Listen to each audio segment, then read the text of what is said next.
Yan, hello, winter na po. Malamig ang simoy ng hangin. Grabe, no?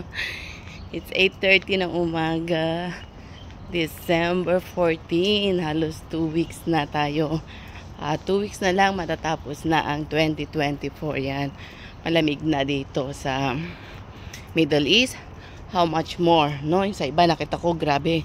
Nagyayelo, yung ice, yung storm. Talagang super lamig, no? So, keep safe. And of course, yung ating health, no? Dahil sobrang lamig. Marami nagkakasakit, sipon, ubo, yan. Kahit dito nga eh.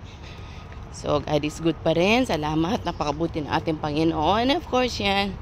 Going to church po tayo. Simba-simba. Dahil dito Sabado ang simba. Yan ang off. Thank God. Kasi may off para makapagsimba at makapagpuri sa ating Panginoon.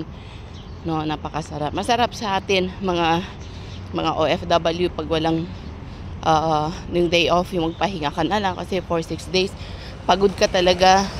Parang sarap magpahinga pero kailangan po natin lumabas.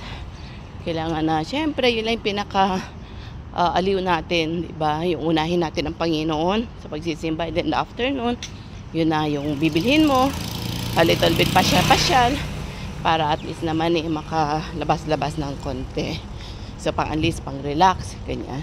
Although magasto, syempre, but still, kailangan po natin, no?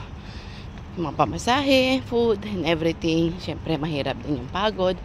But, mas mahirap, di bang nasa bahay for 6 days, yung overtime, na wala namang bayad. But thankful, kasi bakit may ginagawa ang ating Panginoon sa mga oras, sa mga blessing yung work natin. Blessing dito tayo, blessing sa lahat, at nandyan pa rin ang ating Panginoon. So, keep it up, mga ka-OFW ko. Alam ko, feel nyo yan, ramdam nyo yan. And just go on lang. Kasi nandyan ang ating Panginoon na hindi po siya nagpapabaya sa lahat ng bagay. So muli, shalom, shalom. May the Lord God bless you. And Merry Christmas and Happy New Year. So bye for now.